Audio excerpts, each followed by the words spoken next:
December 9న నిర్వహించ తలపెట్టిన చలో ఇంద్రవెల్లి కార్యక్రమానికి పెద్ద ఎత్తున తరలివచ్చి విజయవంతం చేయాలని తోటి సేవా సంఘ ప్రతినిధులు యువజన నాయకులు మరసకుల అశోక్ కోరారు. ఆదిలాబాద్ పట్టణంలోని ప్రెస్ క్లబ్లో శుక్రవారం ఏర్పాటు చేసిన మీడియా సమావేశంలో సంఘం సభ్యులతో కలిసి మాట్లాడారు. అమరవీరుల స్తూపం సమీపంలో డిసెంబర్ 9న రగల్ జెండా వద్ద భారీ బహిరంగ సభ నిర్వహించడంతో పాటు ఉద్యమంలో అమరులైన వీరులకు ఘన నివాళులు అర్పిస్తున్నట్లు వారు తెలిపారు. 9 తెగల ఆదివాసీ గిరిజనులు, రాయి సెంటర్ల సార్మేడీలు, పటేళ్లు హాజరు కావాలని వెల్లడించారు.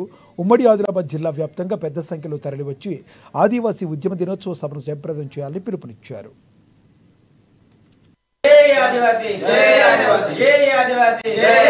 ఈరోజు ఆదిలాబాద్ జిల్లా తోటి సేవా సంఘం తరఫున మేము విజ్ఞప్తి చేస్తున్నాం.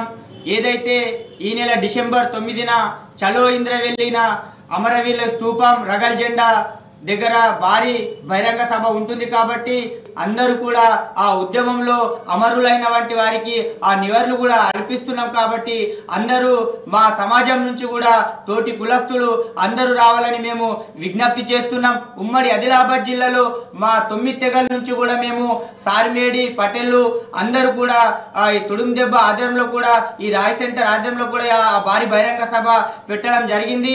11 గంటలకు ఆ సభ నిర్వహించడం జరుగుతుంది. కాబట్టి అందరూ కూడా వచ్చి ఆ సభను విజయవంతం చేయాలని మేము తోటి సేవా సంఘం తరఫున మేము డిమాండ్ చేస్తున్నాం. ఎందుకంటే ఆ 9 తెగలు కూడా మా జనాభా కూడా కొద్దిగా ఉమ్మడి ఆదిలాబాద్ జిల్లాలో తక్కువ ఉంది. కాబట్టి మేము 9 తెగల వాళ్ళం కూడా మేము ఈ రోజు ఈ ఆదిలాబాద్ జిల్లాలో కూడా ఆ రాయ్ సెంటర్ సార్మేడి పటేల్ వ్యవస్థ కూడా మేము ప్రతి పల్లెకు ప్రతి గ్రామానికి కూడా చెప్పడం జరిగింది. కాబట్టి మేము కూడా ఈ రోజు ప్రెస్ మీట్ ఎందుకంటే 9 తెగలలో మా ఆదివాసీ తెగ తోటి కులస్తులు కూడా తరలి వచ్చి ఆ సభను విజయవంతం చేయాలని మేము డిమాండ్ చేస్తున్నాం.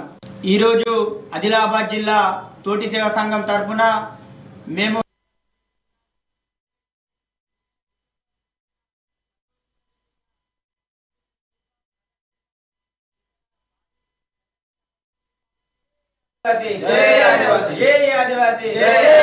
ఆదివాసుల ఐక్యత 9న జై ఆదివాసీ జై ఆదివాసీ జై ఆదివాసీ జై ఆదివాసీ.